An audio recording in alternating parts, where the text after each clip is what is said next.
Almost every day, there's a news report about how social media can affect your mental health. And we've experienced firsthand how being on social media can have an impact on our personal lives and our professional lives too. So in this episode, we're diving into the tactics that we use to ensure we don't let it have a negative impact on us or our business, even when we spend almost every day online.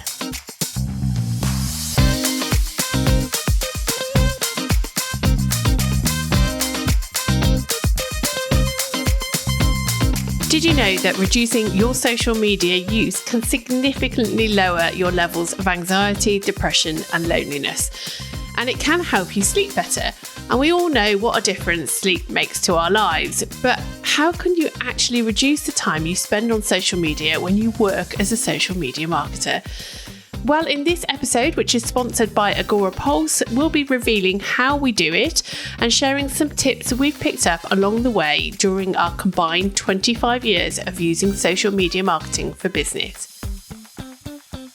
But let's start off by being honest. You can't be a social media marketer and not use social media. We are not going to tell you how to take a digital detox because that sadly is not an option when your income relies on being on the platforms.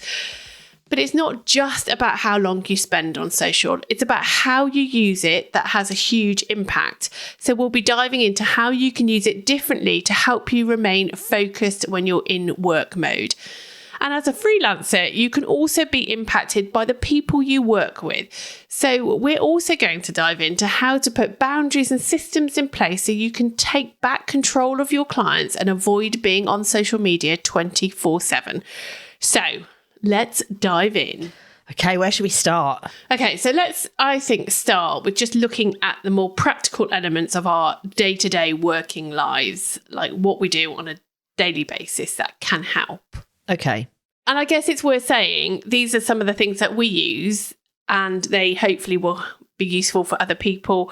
But some people might need to go more extreme than others. It really depends on how addicted you are to social media and how much you need to have that kind of maybe accountability in place to enforce you to do things. Yeah, I think also it depends on which platforms you're working on and what you can do with those. So, for example, I never, ever will look at LinkedIn on my mobile purely because I know that if LinkedIn sucks me into a hole of all of this stuff that I want to learn.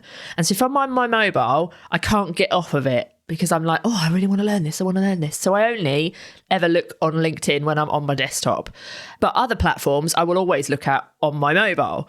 So I think it really depends on like where you are at that point for how you can put those boundaries in place with yourself. But I definitely find just on that point of desktop versus mobile, all platforms really you can manage on desktop, kind of. 100%.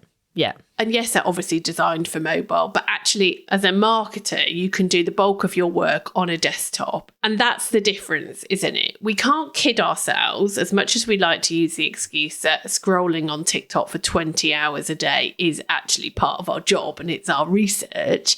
The reality is that isn't the case, is it? And yes, we have to be on social media. And yes, we have to kind of be aware of what's happening and the trends and everything like that.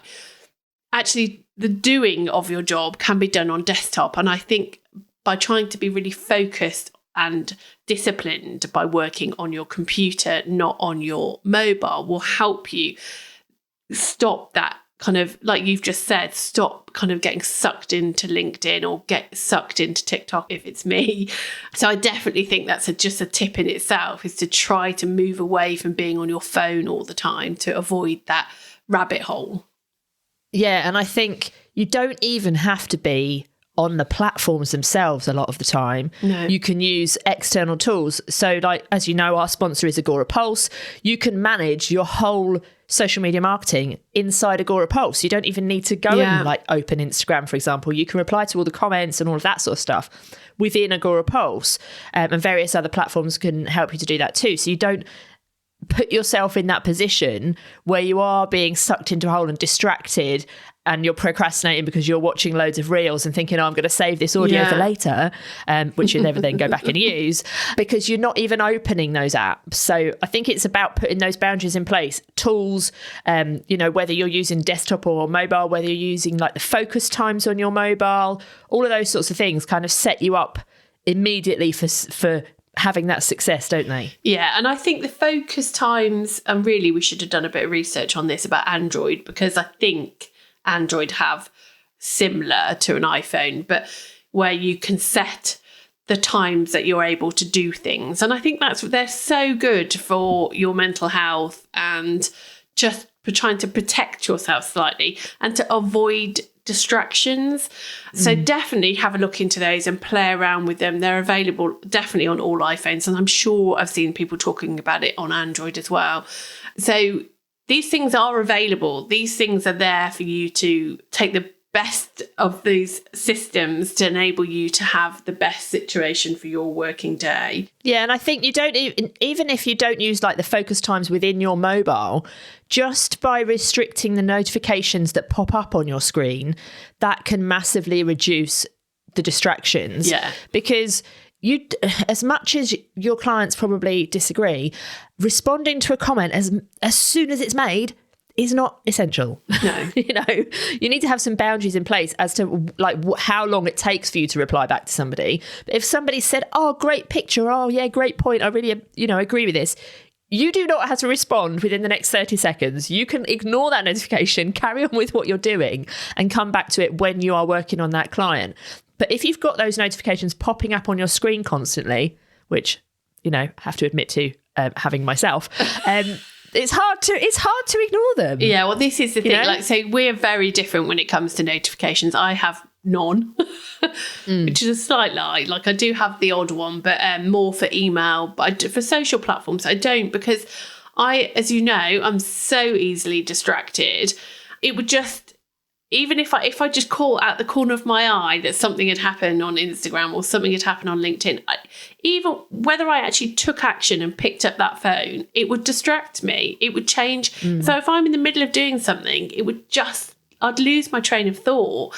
And so I don't have any notifications turned on, or as very few as possible. And if there was a period of time or maybe a campaign or something where I felt it was important to be as reactive as possible, I would just make sure I'd got the necessary notifications turned on. Yeah. So, I'd only want to know if someone's commented, for example. I wouldn't want to know if someone's liked my post, because that would just be relentless because we get thousands. No, I'm joking. Yeah, so, turning off notifications is not going to hurt anybody. Yeah, I agree. And again, using like the screen time functions on phones that, you limit. You could literally say at 5 o'clock, I'm not going to use Pinterest again today, because it's hard if you want to use it socially and personally as well. But there is nothing to stop you putting those boundaries in place where at a weekend, you just can't get on those social platforms. So those kind of things that I enforce with my kids, you totally could enforce, or get a partner or get your kids to enforce it on you.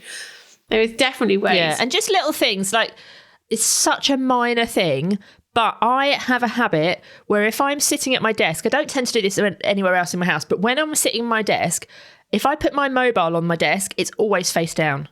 Yeah. I never ever put it face up, because I do have some notifications on my screen, and then they obviously pop up.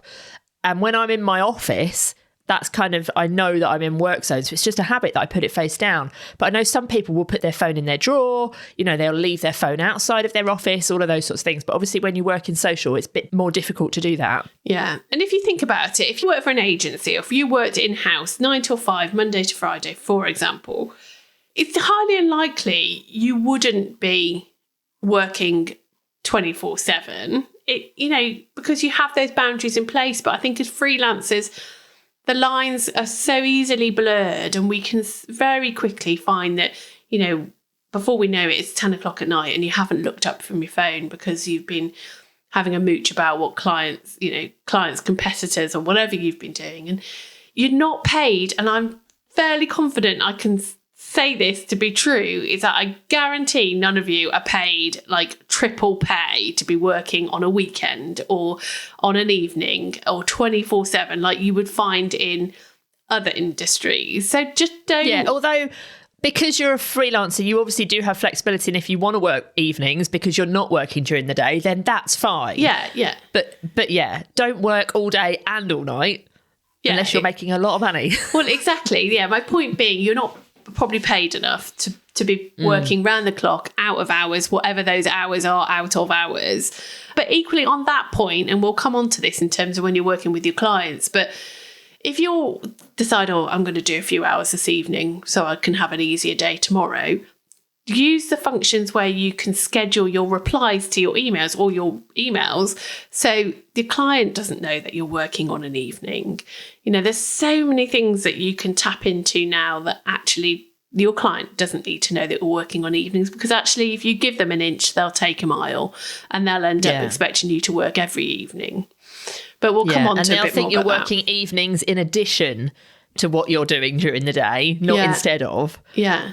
So that they'll think they're getting a lot more than they are. And then they come to expect it. I think it's important point to make that you shouldn't feel guilty about scrolling through social media in your own time or whenever you want, if that's what you want to do. Yeah. Because just because other people aren't doing it, or just because other people have judgments and think, oh God, they're on social media again. If you want to be on social media, be on social media. Scroll through Instagram in an evening. It's one of the kind of things that I do. I'll sit in front of the telly and I just have a little mindless scroll through the Explore feed. And for me, that's quite entertaining. But I'm not looking at work things. Yeah. I'm like watching random videos of alligators in people's swimming pools in Florida. You know, I'm not looking at work things during that time. It's entertainment, and we have to remember that social media is there for entertainment. Yeah. So if you're using it for entertainment, I think that's totally fine. And don't feel guilty, and don't let anyone else make you feel guilty if that's what you want to do. Like, I love a scroll on TikTok, but I'll go on my personal TikTok account, not on our work one when I'm not working, just to try to establish those kind of boundaries. You do that so I don't see what you're looking at on TikTok, though. Let's be honest. Well, no, I did. I used to, and then I realised that actually, it's all coming out now. Yeah, I thought that if you then went on TikTok and all you saw was how to contour your face, you'd be thinking, oh my God. So I decided I should just operate my own TikTok account and learn to contour my face. Coming soon to our TikTok contouring tutorials, everyone. Ironically, I don't wear any makeup, so I suspect that won't be happening. Love it.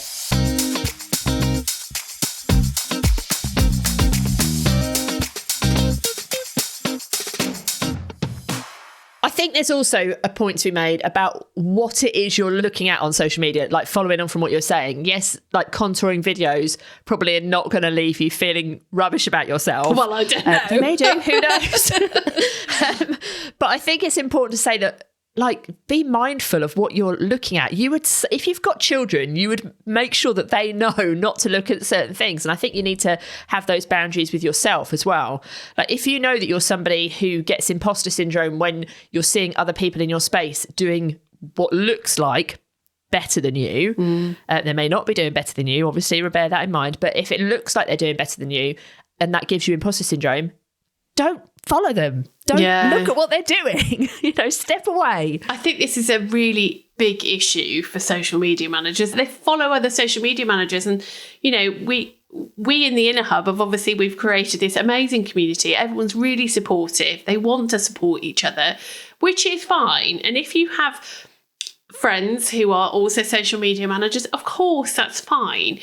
But if it's making you feel bad, if it's bringing you down, if you are starting to feel like, oh, well, I can't say that because I've already seen XYZ has said that, so therefore it affects your content creation, you just need to step away. And I think, yes, like you've just touched on, we need to remember that just because someone's got, 50,000 followers on Instagram, that does not mean they've got any money coming in the bank, or they talk about all this money coming in the bank on their socials, but actually they could be really miserable. Like we shouldn't have to kind of explain that to you. We should all understand that social media is a bit Smoke and mirrors. That's it. I was going to say cloak and mirrors. Isn't it cloak and daggers? Cloak and daggers, smoke and mirrors. We're here for all the metaphors.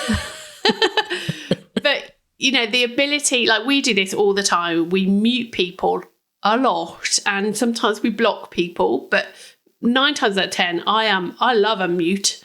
Like people will kind of be grating on me a little bit, or I'll be finding that they're making me feel kind of inferior or rubbish. I'll just mute people. I'll mute that mute button. And I know, I categorically know people have muted me and us, and that's absolutely fine. Like I take no offense from that, because I think you have to understand that we can curate our own feed. And if you want to take enjoyment out of being on social media, but there are people who are bringing you down, rightly or, in your opinion, then just mute them. It doesn't have to be forever. I think people forget that in real life, we would pull ourselves out of a situation of spending time with somebody if they were making us feel rubbish. And it's just the same on social media. If someone's making you feel rubbish, just, stop paying attention to what they're saying, just like you would if you were in the real world. Yeah. Otherwise, like it just keeps weighing on you, doesn't it? And it's just like, oh God, now what are they saying? Oh, now I've got to do this because they're doing this. And it's just like, no one needs that. Yeah. That's not good for your mental health. Yeah. If you weren't following them and you know that you wouldn't feel the way you feel if it's a negative feeling from following them, then mute them. They don't know unless they're like me and can figure it out. They, just mute, have some time out. It might just be through maybe a certain little project they're working on and you just don't want to hear it. Or maybe they've won a client that you didn't win and you just don't want to hear them talking about it because it doesn't sit well with you. Just mute them and then touch base. You can still go and have a look. You can still see their content. It's just not going to show up in your feed. So then you can choose to look. And you can have those conversations and in other places, just because you're not looking at their social media content, which, let's face it, isn't created for you, it's created for their audience. Yeah. You can go and have those conversations in communities. Like in the Inner Hub, for example, our members, as Laura said, are really supportive of each other. They all, they'll help each other, they'll ask the questions and what have you. But we would not expect them to go and look at each other's socials, because I suspect that they would then start feeling a little bit differently about people, because they would be like, oh, you look like you're doing really, really well. And, it just doesn't make you feel good, does it? So have those relationships in other places where you're not seeing the content that's not created for you. Yeah. Block it out. Block out all of that noise. Yeah, totally. And it goes for, I think in our industry, we're always looking for the updates. We're trying to stay, on top of what's happening and changing on all of the platforms. And there can be a lot of that. Like we see it all the time as part of the Inner Hub. We've got our newswire where we update people on changes to platforms. But we're very selective on what we share because there's so much stuff. Yeah, like we find it overwhelming, don't we, when we're looking and keeping an eye out for that stuff to share with our members. So we definitely don't want them to feel how we feel. Yeah, so we kind of remove the stuff that isn't actually going to help you as a social media manager on a day-to-day basis. So, all the conversations about Elon Musk, for example, which come up in all the things that are being tested but haven't come out yet. They come up in all of our kind of social listening tools, but they don't help us on a day-to-day basis to do our job. So we'll kind of wait for the things that actually are the good things. So obviously we're trying to do that for our members. So that's a benefit to the members in our community. But if you're not a member of the Inner Hub, then do just try to have a think about how you can streamline that information and how you can own, maybe it is social listening that you've not maybe tapped into for your own business. And what are the keywords and things that you could look for that will help specifically for you and your clients in terms of social updates, but kind of block out all the other stuff. Yeah, and don't be afraid to block out all the other stuff, because if it's not going to help you, you don't need to know it. You don't need to remember it. Don't need to think, oh, Instagram are testing 12 new things today, and then tomorrow they're going to test another 5. Like all of the platforms are always testing lots of different things until they come to fruition and they're rolled out. You don't need to know about them. They don't need to be on your radar. You need to just focus on what you need to know now to help your own business and your clients' businesses to move forward. and worry about all those other new things when they actually impact you. Yeah. And even when they rolled out, they might be ages to get to the UK, or even you might be one of those people who doesn't get it. So there's, there's no point worrying about things that haven't happened yet. God, I sound like my mum. No, and I think that's why it's really important when you're working on your own business strategy or your client's business strategies to make sure that they are kind of platform proof, algorithm proof, feature proof, so that everything that you're doing will always work regardless of whether there's new features or features are taken away, and you can just tweak it that way. So you don't need to worry about all those changes all the time. Yeah.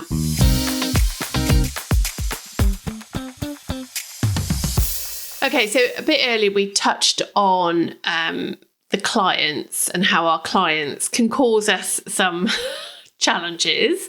Let's just say it straight, cause us some stress. So I think it's just worth touching on how we can, and just a reminder for people about how we can make sure that we can handle that and set those boundaries for our clients. And we talked earlier about if you wanted to work on an evening and you can, obviously delay the response. You're replying to emails or sending emails. They think it's at 9 o'clock in the morning, whereas really you did it, 10 o'clock at night. Those kind of things are great. Also things like having WhatsApp for business. So you can literally walk away. You can have your kind of out of office response on there as well. So you're constantly reminding your clients if they're texting you, for example, on an evening, that then you're not going to get a reply because I'm not working this evening. So those kind of things, again, can really help you, just to remind you of all the other industries that work 9 till 5. And yes, lots of people bring their work home, but normally the work they bring home is work that isn't responding to other people. That, it's to finish pieces of work that they need to get finished, for example, or maybe in our instances could be working on our own businesses. But in terms of responding to clients, unless it's a pre-agreed part of your contract, you shouldn't be replying when it's outside of your working hours, whatever those hours may be. So when you're taking on clients, it should be part of your kind of terms of business of when you're going to be working. So they need to be clear what happens on a bank holiday. Do they know that you're going to have every bank holiday? And if you're in the UK, that's a lot of bank holidays. especially right now. Yeah. So, do they know what happens in those situations? Do they know what happens when you want to take a holiday? All these conversations, as awkward as they may be to kind of enforce these things, they need to, because before you know it, you're working full time for probably someone who's paying you the equivalent of a day. But it's down to you to enforce this. You're the business owner. They're your client. They're not dictating to you when you work. You tell them when you're available to work. It's your responsibility to do that. And in actual fact, yes, they need to know if you're not available on bank holidays and what have you, but they don't actually need to know when you're doing the work. If you were working with an accountant or someone like that, as long as the work gets done, you don't need to know when it's done. And I think the same applies within social media. They're not paying you to work set hours. They're paying you for a result that they want for their business. Yeah. And there may be things that crop up if, that they, maybe it's someone who does regular lives and they want that kind of support at the time. But that's something that, again, will be agreed for in advance. It's not, and that's down to you to say whether you can do it. You don't have to be at someone's beck and call, but it's about having those open and honest conversations in advance. We're not here to be 24/7 emergency. No, and there's very rare that there's an emergency on social media, I think people think a lot of things are urgent and massive deals and big emergencies, but, 99.9% of those things can wait. Yeah, and you just need to have a plan in place. Like, what would happen if someone massively kicked off on your client's social media account? What would happen? Well, there's no point worrying about that when it happens. That needs to be done in advance and have been agreed by a client. And if those things kick off between 9 and 5, are you going to be happy to do it? Or if it's on an evening or weekend, is it someone else within the business who's responsible for it? It's those kind of things. It's just about thinking ahead. And I think that the issue, I guess, is that when we take on a new client, we're so keen to impress them and so keen to be like, oh yeah, well, I'll do anything. I'll do anything, because you so want to win that client. And I totally get it. And I've totally been there.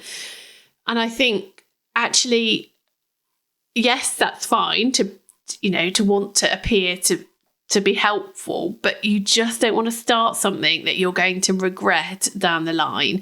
And if it's responding to their text messages 24/7 right in week 1, then you know that is going to happen all the way through your relationship. And it's very difficult. It's much harder and much more awkward and difficult to go back and say, look, this isn't working, than actually right at the start of that relationship saying, right, this is how I work. This is how you can contact me. This is what happens if there's a crisis out of hours, blah, blah, blah, blah, blah. And if you enforce that right at the start, you're setting yourself up for a much better experience. Yeah. And it's easier for you to then step away and have some downtime. Yeah, definitely agree.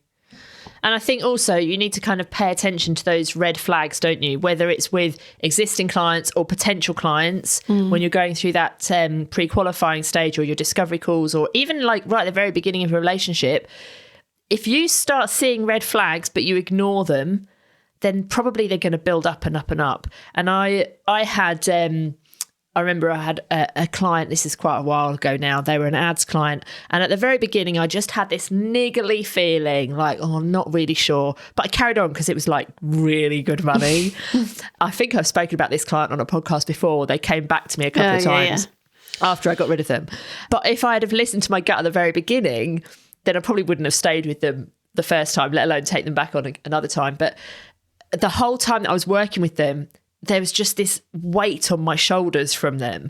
And that is not good. You know, I wasn't enjoying my work because of that. They made me feel stressed. My evenings were stressful. My conversations with my husband were like stressful because I was so, and it's not good for your personal life if you feel stressed in work. So pay attention to those red flags. And yes, you might need the money, but just think to yourself, is it worth it? And what can you do instead? And what have you got in place, like in your, what prospects are you working on that you could potentially replace those people with if you need to, so you can then get rid of those and get rid of that niggly feeling or that horrendous stress that's on you when you're working with those kinds of businesses. Yeah, no, I agree. Your gut feelings are worth listening to. Yeah, it's hard though, isn't it? It's really hard to listen to your gut when there's money on the line. Yeah.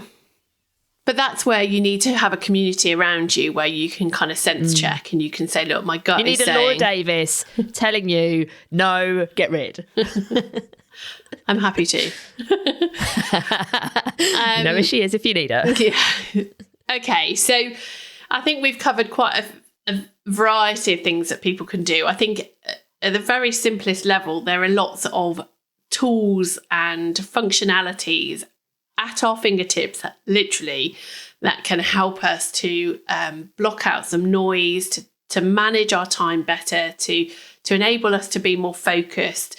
But the choice is down to you as to whether you want to go press those buttons and to, but if you're finding that people are constantly saying to you, or you're always on your phone and you're kind of aware that you are and you don't really want to be, but you're kind of addicted to it, then it's down to you to take those steps to make that change and to try to manage that. I feel like you're talking about people need to go into like recovery or something. But it is true though, isn't it? It is so addictive, and it annoys me sometimes that I'll be like, the other day I was watching a programme on the TV that I've gone on about for ages, and then my husband recorded it when we were away, and then I sat down and he went, oh, that was good. I was like, what? Like, I'd completely missed the whole bloody hour. I'd obviously been aware of it, but I'd also just been sat on my phone, and it really annoyed me because now the part 2's coming up and I'm going to have to find time to watch part 1 again. And I'm hoping... the first world problems in our lives these days. I know, and I'm hoping I'm not alone, but I do think that I do think we are addicted, and I just think it's so much harder. It's not like I've got loads of friends who will just say, oh, I've taken Instagram off my phone. I've taken TikTok off my phone. And I'm jealous sometimes of that, because I just think, if I could just take it off my phone, then I wouldn't miss all the TV programs I want to watch, whatever it is. And so, I have had to think, how can I make this more manageable? And clearly I'm not perfected it. And it's a work in progress, isn't it? But there are the tools and functionalities that we can all use. We can also, think about who is around us from a negative perspective. And if it's negative, then you can remove those people quite easily without any drama. Or you can bring positive people into your community, into your world. And if they're going to help you and bring you a bit of joy when you're on social media, then that's obviously fine. And then finally, obviously, we've just touched on some very important points, I think, with regards to how we work with our clients and set those boundaries. And it's not easy, but I think it's essential, because that you need them to respect you and respect the fact that you're not a 24/7 machine. And the only way that you can do that is by you enforcing those boundaries right from the start. Yeah, I agree. So, I hope this episode was helpful. We would love to know if there's anything else that you do to kind of put those boundaries in place, or, put your phone down. Let us know. Come and drop into our DMs. We are at the Two Lauras on all platforms, and share your tips, and then we can obviously share them with everyone else as well. We will be back same time, same place next week. Have a great week. Ta-ra! Toodle pip.